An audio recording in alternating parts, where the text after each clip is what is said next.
Bienvenidas, bienvenidos al Hilo Negro, este espacio de análisis del sistema mexiquense de medios públicos que cada semana tiene la tarea de desanudar algún tema del acontecer político, tanto del estado del país, incluso a nivel internacional. Mirar sus distintas aristas, y ahora nuestro tema es la mirada mexiquense del sexenio de Andrés Manuel López Obrador. En esta emisión tenemos la presencia de dos analistas destacados, el doctor en Ciencias Políticas Igor Vivero Ávila y el destacado periodista Luis Pantoja Ríos, con quien vamos a conversar sobre el sexenio de Andrés Manuel López Obrador. La verdad, no se trata, como en otros espacios, de ver el tema de la deuda, de ver temas de los programas sociales, de reducción de la pobreza. No, les propongo bajar el balón y ver aquí en el Estado de México la relación, el impacto que ha tenido la administración de Andrés Manuel López Obrador. Pero antes vamos a ver una cápsula introductoria para abrir la conversación.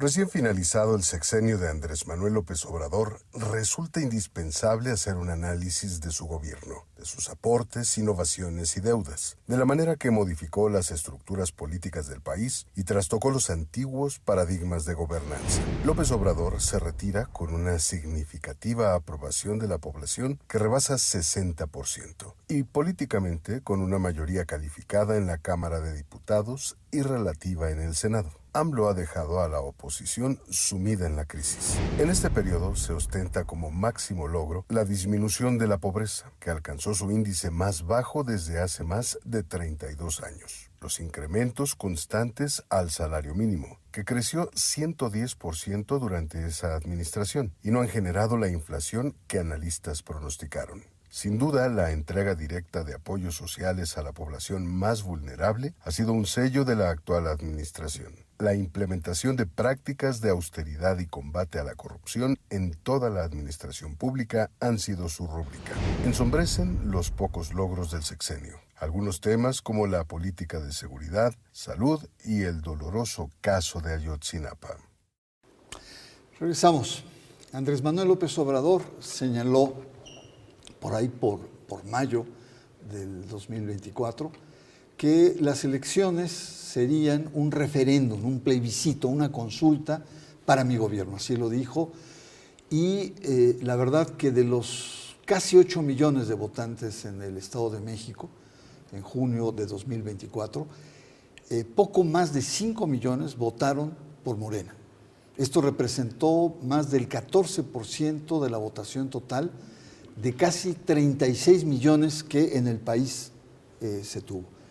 Igor, arrasó Morena en el Estado de México. ¿Qué lectura le das a esto? ¿Es porque la oposición está muy débil? ¿Es por la fortaleza de la candidata Claudia Sheinbaum? ¿Es por las políticas públicas de Andrés Manuel López Obrador? Creo que es un poco de todo. Es decir, Andrés Manuel López Obrador no es la primera vez que hace política electoral en el Estado de México, es decir, desde que era dirigente del PRD, recordemos, cuando toma el PRD, crea estas Brigadas del Sol. 1997 es un espacio exitoso para ese partido bajo el liderazgo de López Obrador, y siempre ha tenido una presencia importante en el Estado de México. Creo que dentro de esas décadas en las que ha estado presente, conoce muy bien a los grupos de políticos en su momento del PRD, después para la creación de Morena. Y recordemos que Morena en las tres elecciones previas, no tuvo un mal resultado. 2015, en la aparición dentro del Estado de México, tiene un porcentaje moderado, pero para un partido de reciente creación es un buen porcentaje. 2017, vis a vis, partido con partido, Morena gana en votos la gubernatura y es la alianza del PRI con las otras fuerzas políticas lo que permite la llegada de Alfredo del Mazo. Y después, en las siguientes elecciones, tienen pues una presencia importante y se ve claramente que los programas sociales impactaron dentro de un gran sector de la población además de pues el carisma, la evaluación que tiene López Obrador. Entonces creo que se conjuntan una serie de factores. También en otra idea, pues la presidenta tampoco es tan ajena al Estado de México respecto a su experiencia como jefa de gobierno y la interlocución que tiene con Valle de México e inclusive en su momento el trabajo interinstitucional con el anterior gobernador. Entonces, sumado lo que tú dices, una oposición debilitada, pues fueron factores que potenciaron este resultado. Muy bien, gracias.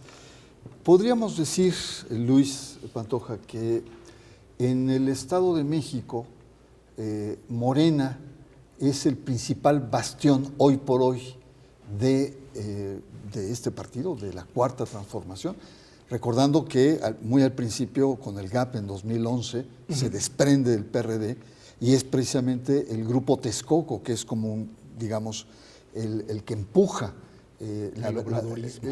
Exactamente, el obradorismo. ¿Cómo ves? ¿El Estado de México es hoy por hoy el bastión más importante en el país? Sí, me parece que es fundamental la zona oriente del Estado de México, con los cerca de 14 millones de habitantes que tiene y el número de electores también, y el fuerte posicionamiento que tuvo de ese lado en su momento el GAP, después convirtiéndose esta parte del GAP hacia Morena, lo cual repercutió de una manera tan importante que ganan la propia capital del Estado de México, aunque no fuera con un morenista, sino con un expanista, pero de todos modos logran el posicionamiento en la capital del Estado de México.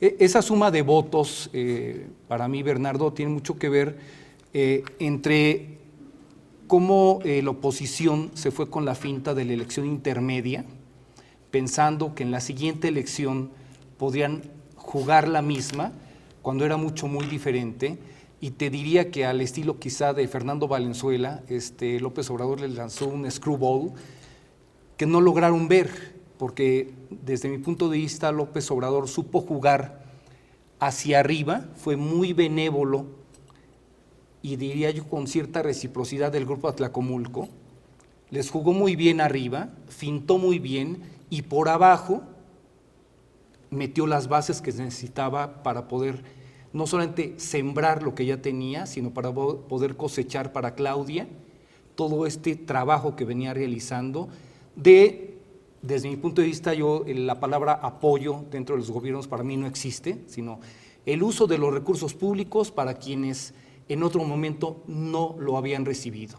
Y le dio al punto clave, la gente estaba necesitada, le puso el mantel como debía de ser y la oposición se quedó viendo ese screwball, es decir, fueron 3 strikes. Ponche, los ponchó.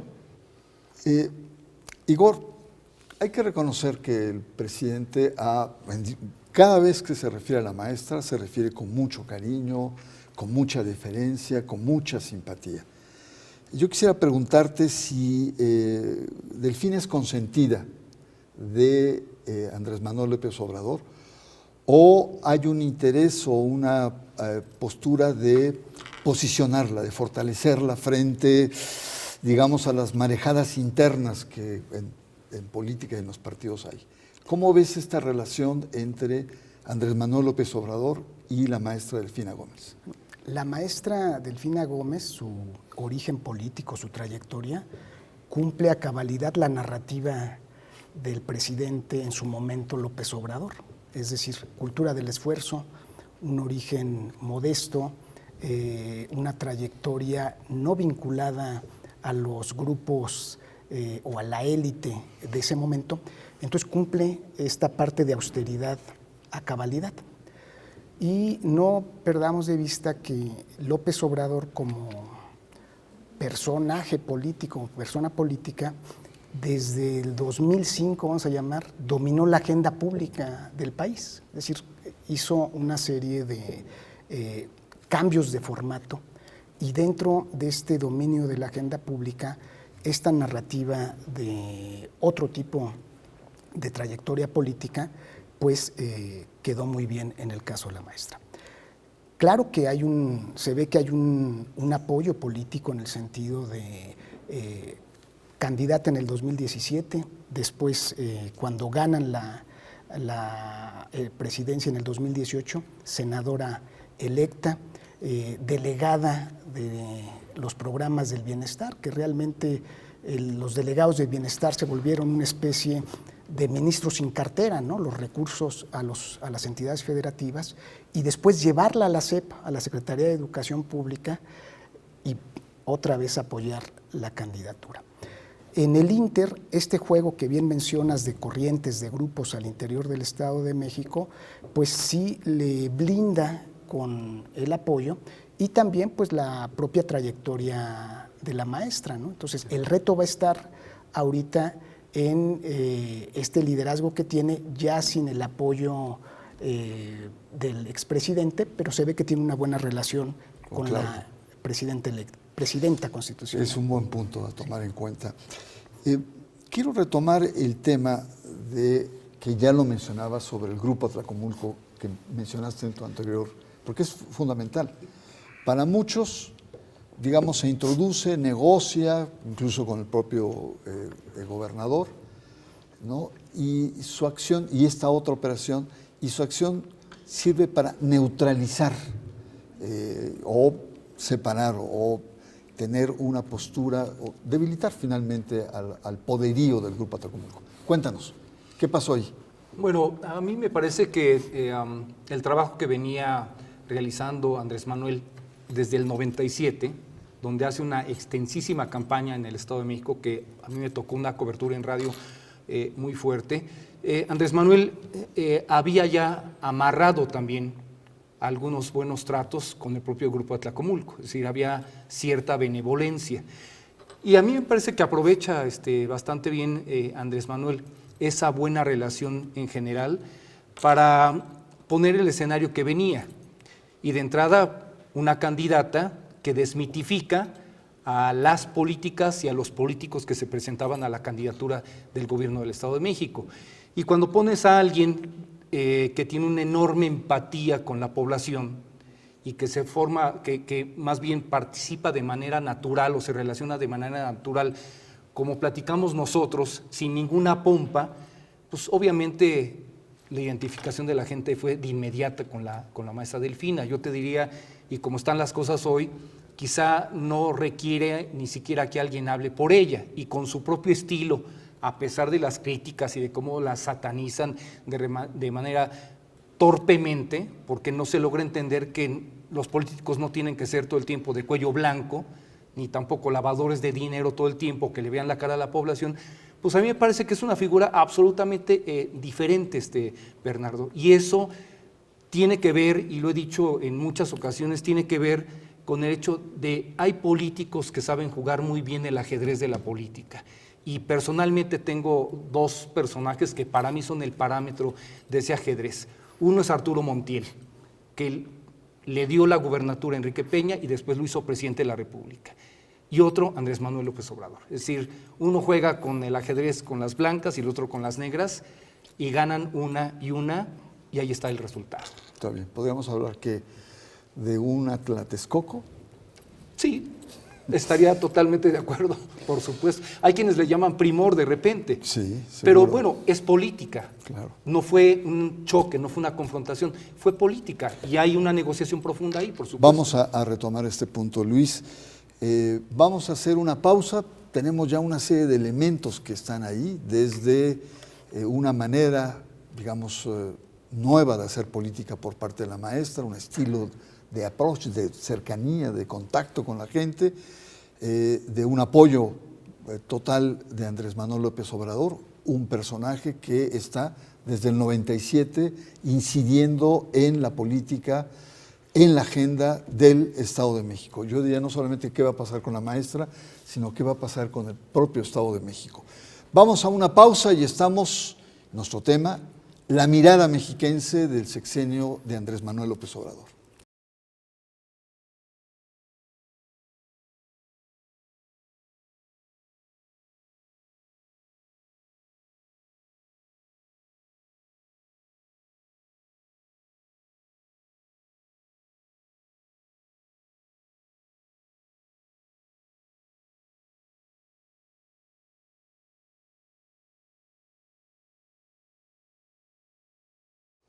Una mirada mexiquense sobre el la administración de Andrés Manuel López Obrador. Conversamos con el académico Igor Rivero y también con el destacado periodista Luis Pantoja, que además, desde que tú eres de casa, tiene un programa aquí muy visto que se llama Voz Canina y sale los miércoles a las 8 y se repite, ¿o no se repite? No se repite, pero ¿Cómo queremos no que se se repite? repita, por favor. No, a ver, vamos a revisar eso, que hay que ver cuándo se Señor director, repita. es una amable petición de los perros y de los gatos Sí, de este sí. país para que se repita.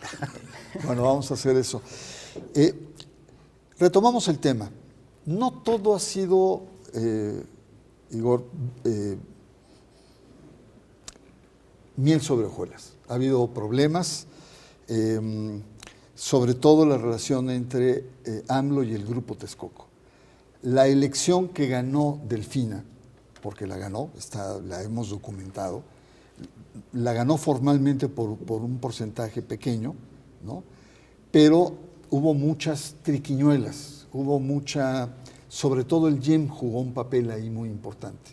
Y hay denuncias documentadas, etcétera. El hecho es que hubo fraude en ese momento. Y Delfina lo denunció. Pero Andrés Manuel no entró. Había incluso marchas, etcétera. Y Andrés Manuel le dijo, calma, no queremos tener una postura rijosa, así es que bajamos las aguas, ¿no? Y ese fue un momento, sobre todo para la maestra, difícil, haber ganado y haberlo perdido, digamos, frente a Trapacerías. Y la cancelación del aeropuerto, que fue otra, ¿no? Sí. Es decir, sobre todo los grandes proyectos, era un megaproyecto que tenía un alto impacto en la región y sobre todo en la zona de Texcoco. Y ahí hubo varios damnificados, ¿no? Que habían hecho inversiones, que habían, incluso del mismo grupo de Así Texcoco. es, sí. No todo ha sido así. ¿Cómo la ven? ¿Cómo la ves? ¿Qué percepción tienes? Sí ha habido sus roces ahí. Y te diría que muy fuertes. Lo que pasa es que, a diferencia quizá de otros tiempos, me parece que han madurado esos perredistas que se confrontaban a veces hasta de manera salvaje, entre comillas, entre las tribus, y hoy pues hubo quien los disciplinara. Según una fuente que tuve, quien colaboró mucho en esta disciplina para la elección interna de Morena para que llegara a la maestra Delfina como candidata, tuvo que ver precisamente Claudia Sheinbaum, en una reunión que tuvo con los candidatos y con la candidata para disciplinar el tema y que no hubiera más conflicto, y tengo entendido que esto se lo encargó el propio Andrés Manuel López Obrador a Claudia Sheinbaum. Entonces, a mí me parece que hoy la relación entre Claudia, la presidenta, y la maestra Delfina, en una de esas, y nos va a favorecer muchísimo, porque puso al Estado de México en las 100 prioridades que hay, y estaríamos a lo mejor platicando de un presupuesto que podría rebasar hasta los 400,000 millones, lo cual abonaría mucho para este desfase que se tiene respecto de temas como seguridad, como salud y la propia movilidad. Claro, así es. Otro elemento de tensión fue la cordial relación que tuvo Andrés Manuel López Obrador con el gobernador entonces, Alfredo del Mazo. Causó desconcierto entre muchos militantes, no solamente de Morena, sino también del PRI, que finalmente terminaron expulsándolo. ¿Hubo pacto? ¿Hubo acuerdos? Pues hay acuerdos. En los políticos todo el tiempo se confrontan, logran acuerdos. Hay otro tema también adicional a estos conflictos de los que están hablando. En la elección del 2011, acuérdense que había una propuesta de ir con una alianza PRD, PAN. Y López Obrador se mantuvo todo el tiempo en que no hubiera alianza, porque estaba la experiencia de las elecciones del 2010, que habían sido algunas exitosas.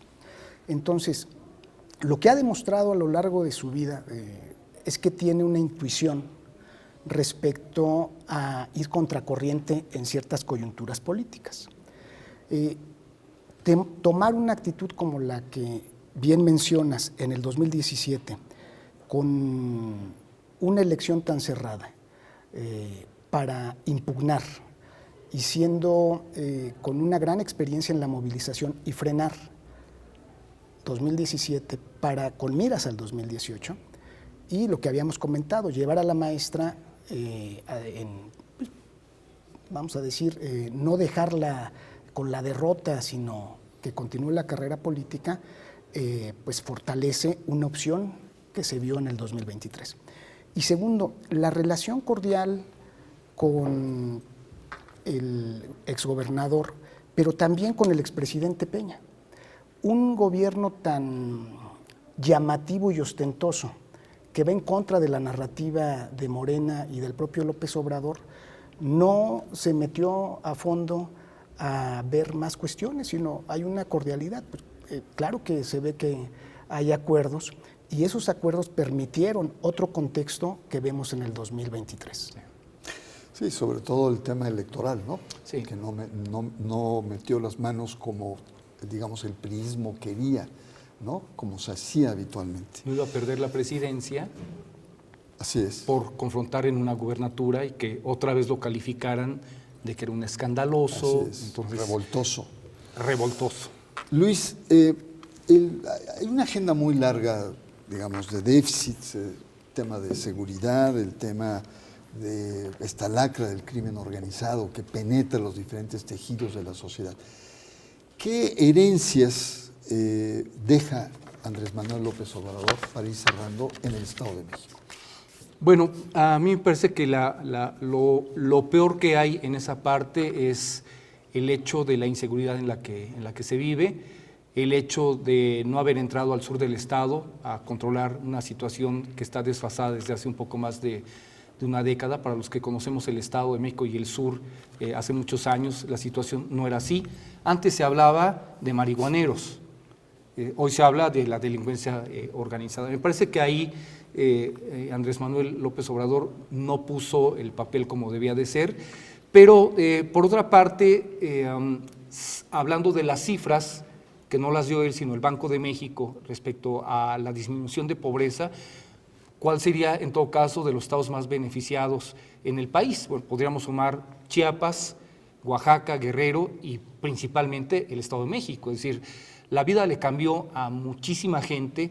Se le puede criticar por varias cuestiones a Andrés Manuel, pero reitero, para mí supo jugar muy bien hacia arriba y tuvo la visión de poner el ojo donde debía, que era en la parte de la gente necesitada. Y me parece que esa es la mejor herencia que deja López Obrador. No sé si sería correcto o incorrecto hablar de que en esa parte se le puede considerar un estadista por haber disminuido la pobreza en el país, y no por dichos de él, sino a nivel mundial lo dicho.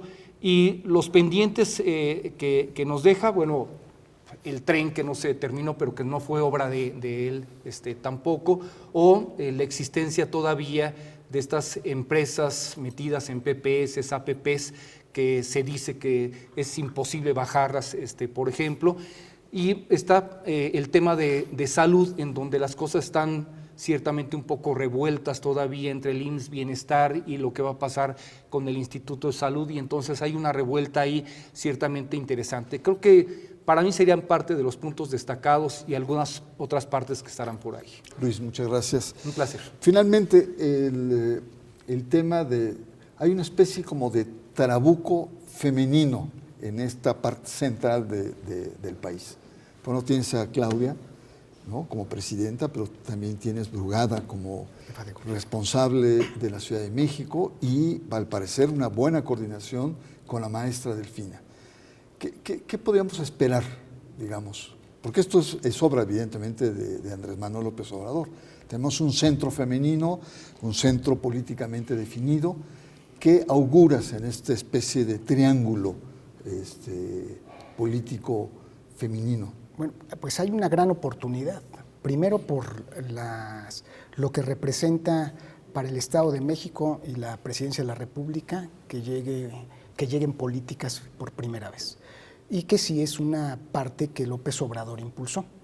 Aun cuando tuvo este debate, inclusive de temas feministas, recuerdan que en una parte su equipo de gobierno y sus apoyos políticos están claros que también fueron para mujeres. Entonces creo que ahí hay una parte. Entonces hay una gran oportunidad como zona metropolitana.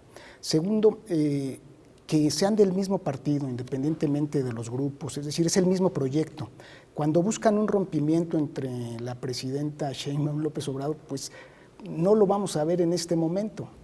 ¿Por qué? Porque vienen del mismo proyecto, construyeron Morena, participaron dentro de las experiencias electorales y tienen otro factor adicional, el legislativo con sus aliados tienen una mayoría calificada. Entonces, hay muchos retos en la zona metropolitana, ya lo mencionaba Luis en el sur del estado, pero también en la zona metropolitana, que es la seguridad.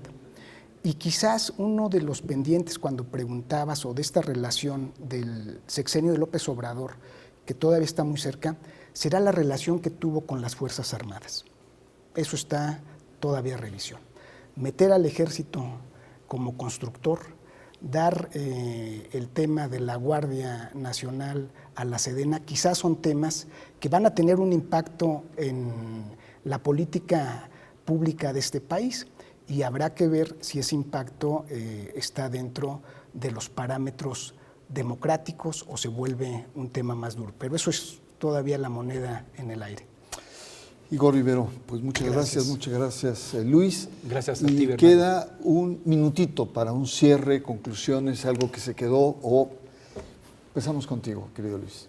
Pues a mí me parece que es muy importante la reingeniería que tenga el presupuesto para el Estado de México en el 2025.